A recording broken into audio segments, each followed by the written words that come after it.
क्या धमकाना चाहते हो भाई? संसद का कानून है, सबको स्वीकार करना पड़ेगा।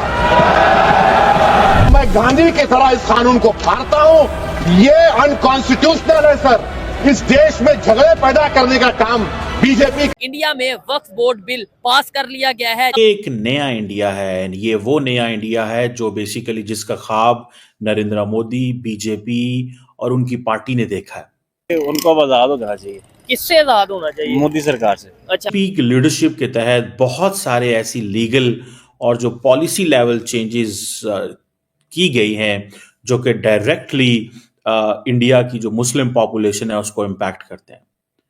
आप देखें ट्रिपल तलाक बैन जो था, जिसको जो क्रिमिनलाइज किया गया, जो इंस्टेंट डिवोर्स थी, यानी कि आप ये समझ लें कि अगर आपने इंस्टेंट डिवोर्स दी तो ये क्रिमिनलाइजेशन है। इसी तरह all India Muslim personal law board जो है उसने इसको अपोज किया, मुखालफत की, लेकिन कोई मसला नहीं है। इसी तरह यूनिफॉर्म सिविल कोड जो है उसमें तब्दीलियां की गई। इस तरह वक्फ बोर्ड रिफॉर्म्स 2013 में भी की गई, जब जो गवर्नमेंट की जो स्ट्रेंथ है, जो गवर्नमेंट का जो कंट्रोल है, वो वक्फ की प्रॉपर्टीज के ऊपर कर दिया गया। इसी तरह सिटीजनशिप एंड जिसे एनपीआर एंड एनआरसी, जब सिटीजनशिप अमेंडमेंट एक्ट आया, इस तरह के जो मसले मसाइल बने। आगे आप देखें कि जो नेशनल रजिस्ट्रार ऑफ सिटीजन्स था उसके ऊपर मसले बने। एंटी कन्वर्जन लॉज, ये जो लव जिहाद था, बहुत कुछ इंडिया ने चेंज किया। इवन के कहा ये गया है कि जैसे हिजाब एंड रिलीजियस जो बैन है, फॉर एग्जांपल कर्नाटका के अंदर हिजाब बैन किया गया स्कूल कॉलेजेस के अंदर, जिसको इंडिया की सुप्रीम कोर्ट ने अब होल्ड किया। आप इससे अंदाज़ा लगाएं कि फिर इसी तरह जो बहुत सारी जो डेमोलिशन ड्राइव हुई, आपने समझा सुना होगा, बुलडोजर जस्टिस के नाम से चीज़ें जो हैं वो की गई। बहुत कुछ नरेंद्र मोदी की सरकार में हुआ। ये एक नया इंडिया है। वो लोग जो नहीं समझते उनको ये समझना चाहिए कि बेसिकली ये जो वक्फ बोर्ड जो है, जो इंडियन गवर्नमेंट ने बहुत सारी लीगल चेंजेस किए हैं वक्फ बोर्ड के अंदर पिछले कुछ सालों में, पर्टिकुलरली ये आपको बताता चलूं, ये वक्फ एक्ट 1995 था। अब जो वक्फ एक्ट फिर अमेंडमेंट की 2013 में, और कहा यह जा रहा है कि जो तब्दीलियां की गई हैं वो सेंट्रल वक्फ काउंसिल जो है उसको स्ट्रेंथन किया गया, जिसमें जो वक्फ की जो सुपरवाइज करने की जो पावर है उसको इन्हेंस किया गया। एनुअल ऑडिट्स जो हैं वो मैंडेटेड कर दी गई हैं, रिपोर्ट पार्लियामेंट में आएगी। एनक्रोचमेंट नहीं की जा सकती। जो अनऑथराइज्ड ऑक्यूपेशन जो थी कि जी जो वक्फ लैंड जो है वो, जिसे वो कहते हैं ना, उसको उन्होंने एक ऑफेंस के तौर पे चीज़ें की हैं कि आप ये नॉन बेलेबल ऑफेंस है अगर आप ज़मीनें जो हैं वो लेंगे, अपने साथ ऐड कर लेंगे, जिसमें 3-3 साल की सजाएं दी गई हैं। इसी तरह डिजिटलाइजेशन की उन्होंने ट्रांसपेरेंसी वो कह रहे हैं लेके आना चाहते हैं। वक्फ का जो रिकॉर्ड है उसकी प्रॉपर्टीज को हम जो है वो जिसे कहते हैं ना रिकॉर्ड में लेके आना चाहते हैं, डिजिटलाइजेशन चाहते हैं। इसी तरह ये समझ लें कि जितने भी जो वक्फ प्रॉपर्टीज हैं वो उसका जो पब्लिक जो डेटाबेस है वो मेंटेन किया जाएगा। अब फॉर एग्जांपल जो वक्फ जो बोर्ड्स हैं वो 30 साल तक जो अपनी प्रॉपर्टीज हैं वो लीज पे दे सकते हैं। पहले ये 3 साल तक थी। सो इसमें वक्फ के एसेट्स होंगे, बढ़ेंगे या उनको फायदा होगा। डिस्प्यूट रेजोल्यूशन जैसे इश्यूज जो हैं वो इसमें इस कानून के अंदर चेंज किए जा रहे हैं। अब जो मैं बहुत सारे लोग इंडिया के अंदर इस पे शोर कर रहे हैं, उसके ऊपर भी आता हूँ कि कौन कौन शोर कर रहे हैं, और उस पर भी समझ जाएं कि ये एक नया इंडिया है। ये वो इंडिया है जिसमें वो जिसे कहते हैं ना जिस अंदाज से, और दूसरा उनके पास मेजॉरिटी है। मुझे समझ नहीं आ रही कि एक गवर्नमेंट एक कानून बनाना चाहती है और उसके पास उनके लिए मेजॉरिटी मौजूद है, तो वो क्यों अपना कानून नहीं बना सकते? वो क्यों अपनी चीजें अपने कंट्रोल में नहीं ले सकते? ये एक सवाल है कि नहीं है? अब फॉर एग्जाम्पल जिसे वो कहते हैं ना कि ये फॉर एग्जाम्पल सुप्रीम कोर्ट की हदायत थी इंडिया की, मैं पढ़ रहा था कि जितनी भी सुप्रीम कोर्ट ने ये कहा कि जो वक्फ के सर्वेस किए जाएं और एनक्रोचमेंट खत्म की जाए। तो इस पे कोई बुरी बात तो नहीं है एनक्रोचमेंट खत्म करना। एनक्रोचमेंट खत्म करना बुरी बात थोड़ी है कि बुरी बात है, मुझे तो नहीं लगता ये कोई बुरी बात है। और इसी तरह जो वक्फ बोर्ड है वो कहते हैं कि जी ये जो वक्फ बोर्ड है ये जो डिस्प्यूटेड रिलीजियस साइट्स हैं उसके ऊपर ओनरशिप नहीं क्लेम कर सकती। बेसिकली कई मानों में उन्होंने इनकी पावर्स को कम किया है कि ये हर जगह पे इनक्रोच कर जाते थे। जो वक्फ वाले थे, जो वक्फ बोर्ड जो है, ये हर जगह पे कंट्रोल कर जाते थे। अब पहले ये था कि इनकी देखें वो अब आ गया ना, इस रिलीजियस जब नाम आता है तो आपको कंप्लीट अथॉरिटी है, आपको कंप्लीट अथॉरिटी है। अब इनक्रोचमेंट कोई भी कर ले मजहब के नाम पे।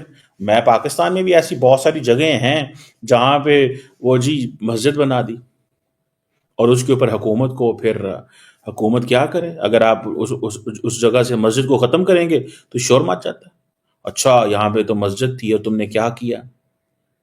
तो ये जो हुकूमत, भारत की हुकूमत कर रही है, जो मैंने इसको थोड़ा स्टडी किया, अब फॉर एग्जांपल रिकॉर्ड को डिजिटलाइज करना कोई बुरी चीज़ थोड़ी है, ट्रांसपेरेंसी को बुरी चीज़ है अगर एक सवाल किया जाए। और इसमें इसके अंदर मुसलमानों के अंदर भी तकसीम है। मिसाल के तौर पे जो जमीयत उलमाए हिंद है और all India Muslim personal law board जो है, उन्होंने कहा है कि ये जो एंटी इंक्रोचमेंट लॉज होने चाहिए और डिजिटाइजेशन भी होनी चाहिए। मुझे लग रहा है ये बेसिकली ये दरगाहें और इस तरह की चीज़ें, दो तरह के ये स्कूल ऑफ थॉट्स हैं मुसलमानों के अंदर। इधर पाकिस्तान में अंदर ये भी चीज़ें हैं। जो सियासी मजहबी जमातें होती हैं, अगर उनका ताल्लुक थोड़ा सा देवबंद और इन जो स्कूल ऑफ थॉट से हो, तो वो इस तरह के चीज़ों में नहीं पड़ते।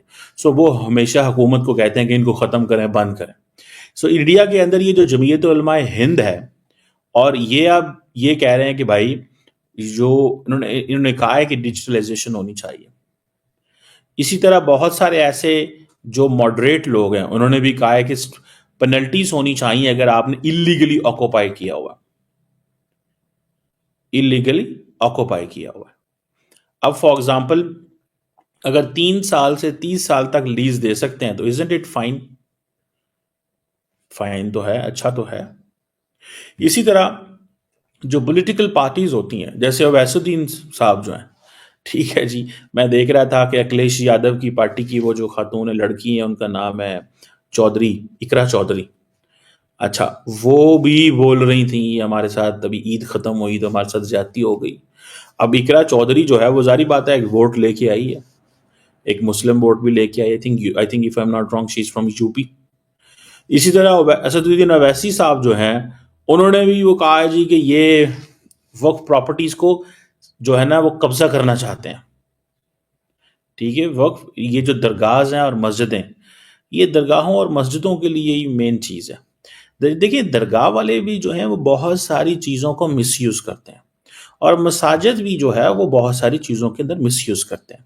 बोर्ड की कानून के मुताबिक, मतलब पाकिस्तान में भी वक्फ बोर्ड मौजूद है? हाँ जी, पाकिस्तान में मौजूद है। तो वो गवर्नमेंट मैनेज कर रही है या वहाँ जी सदियों से गवर्नमेंट मैनेज करती चली आ रही है और कोई ऐसा मसला भी नहीं है। तो इंडिया में अगर गवर्नमेंट ने ये बिल नया इसमें थोड़ी वो की है तो वो भी गवर्नमेंट मैनेज कर रही है, तो क्या कहना यही पड़ता है कि जो मुसलमानों के साथ एक इनकी जो जबरदस्ती चली आ रही है और जो पुरखाश है इनकी, जो हसद के जज्बात हैं उनके, वो कभी भी नहीं मिट सकते इनके साथ। इसलिए वो उन्होंने कोई मौका ऐसा जाया नहीं करना जिसमें मुसलमानों को चोट पहुंचती और वो ना पहुंचाए। नहीं, उनका ये कहना है, जो गवर्नमेंट, इंडियन गवर्नमेंट है, उनका ये कहना है कि भाई हमने इसलिए उनमें थोड़ी चेंजिंग्स लाई है, वक्फ बोर्ड में अपना चेंजिंग्स की हैं ताकि इम्प्रूवमेंट की जाए, ताकि जो है वो अच्छे तरीके से उसे गाइड किया जाए। हाँ जी, नहीं इस तरह ये बिल्कुल जो है ना ऐसे ही बात ही की जाती है।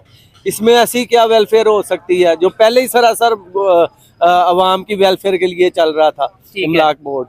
तो ये ऐसी कोई बात नहीं है, और ये जानबूझ के तंग करने के लिए, मुसलमानों को परेशान करने के लिए, और ख़ास तौर पे अपने ही भाइयों को इकट्ठे रहते रहे हैं। ये सिर्फ हम सब इकट्ठे, हाँ जी, हम सब इकट्ठे हैं। हमने तो कभी सोचा भी नहीं, हम तो सबको यहाँ पे लोग आके दूसरे इलाकों से रहते हैं तो वो ऐसा ही महसूस करते हैं कि वो अपने इलाकों में ही रह रहे हैं। ठीक है। तो ये जो है उनकी बहुत सरासर ज्यादती है और जुल्म नाइंसाफी है। अच्छा। इसके खिलाफ हम आवाज उठाते हैं, उठाते रहेंगे इंशाल्लाह। ठीक है। इंडिया और पाकिस्तान के मुसलमानों की लाइफस्टाइल में क्या फर्क है? यहाँ की महंगाई, वहाँ की महंगाई, यहाँ के मतलब तरीकाकार और वहाँ के? देखिए जी, वहाँ तो ओपनली कहूँगा, वहाँ गवर्नमेंट मजबूत है। अच्छा। वो अपने अवाम का हतुल इम्कान वो ख्याल भी रखते हैं अपनी अवाम का। हाँ, जाहिर बात, वोट काफी चर्चे में, खबरों में रहता है। अभी नई खबर ये आई है कि इंडियन गवर्नमेंट ने वक्फ बोर्ड में जो चेंजिंग्स है ना वो की हैं कि जो उनकी प्रॉपर्टी है, ये जो चीजें हैं वो गवर्नमेंट या अदारे प्रॉपर मैनेज करेंगे। क्या कहना चाहेंगे इसके ऊपर? ये तो बहुत ज्यादती कर रहे हैं। ठीक है, आप देखें ये उधर मुसलमान की कोई जिंदगी नहीं है। अच्छा। आप देखें उधर वो नमाज नहीं पढ़ने दी ईद की, उन्होंने रोड के ऊपर अच्छा, नहीं रोड के पढ़ने ऊपर। दी। ठीक है। ठीक है, तो ये कितनी ज्यादती है। इससे बेहतर हम पाकिस्तान बेहतर नहीं है, चाहे महंगाई है, अच्छा। मगर अल्हम्दुलिल्लाह अपनी जिंदगी जी रहे हैं। ठीक है। तो जहाँ मर्जी हम बैठ के नमाज भी पढ़ सकते हैं, पार्क में हो जाए, मस्जिद चले जाए। ठीक है, इंडिया वाले अपना नुकसान कर रहे हैं ना। कैसे? ठीक है, वो मेरा भी पहले स्टांस सुन लें। जो इंडियन गवर्नमेंट का कहना है, जिन्होंने ये बिल में चेंजिंग लाई है, वो ये कह रहे हैं कि भाई बहुत सी ऐसी जगह हैं जहाँ पे कब्जा हो जाता है या कोई ऐसा मसला बन जाता है, इसलिए गवर्नमेंट मैनेज करेगी तो बेहतर तरीके से मैनेज करेगी। ये उनका कहना है। इस वजह से जी हम वो कह रहे हैं कि ये बिल मुसलमानों की फेवर में होगा, उनके हक में होगा। नहीं। हाँ, अच्छा। ये तो नुकसान कैसे कर रहे हैं? नुकसान तो देखे ना, वो उनकी प्रॉपर्टी को अपने कब्जे में कर रहे हैं। अच्छा। ये है ना नुकसान। ठीक है। जिनकी है उनके पास ही रहने दें वो। ठीक हो गया। तो बाकी यार अल्लाह पाक बेहतर करे हमारे अच्छा। मुसलमान भाइयों के लिए। ठीक है, मुझे बताएं पाकिस्तान में जो महंगाई की सूरत हाल है और इंडिया में जो महंगाई की सूरत हाल है, इसमें क्या फर्क देखते हैं? देखें, पाकिस्तान में तो बहुत ज्यादा जो है ना वो महंगाई कर रहे हैं ये। अच्छा। ठीक है। और वहाँ पे भी है महंगाई। ठीक है। ठीक है, लेकिन वो लोग इतना नहीं, वो उनको वो फैसिलिटीज देते हैं। हाँ जी, वो देते हैं उनकी गवर्नमेंट। अपनी आवाम का ही ख्याल रखना ना, तो और हमारा रखें ख्याल। हाँ जी, हाँ जी, वो अपनी अवाम का रखते हैं, वो बड़ा अच्छा। तो हमारी गवर्नमेंट ख्याल नहीं रखती।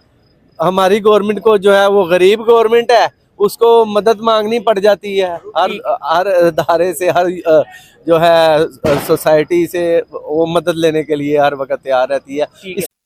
दोस्तों, वक्त अमेंडमेंट बिल पास हो गया है।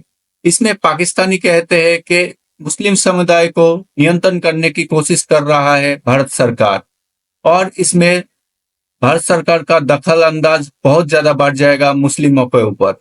लेकिन मुझे पर्सनली ये लगता है कि इसमें पारदर्शिता बहुत ज्यादा बढ़ेगा और वक्त की संपत्ति का जो दुरुपयोग होता है उसमें भी काफी अंकुश लगेगा।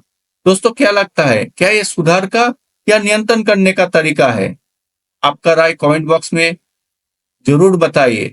ऐसे और अपडेट्स के लिए चैनल को फॉलो करना ना भूलिए। अंत तक बने रहने के लिए धन्यवाद। जय हिंद, जय भारत।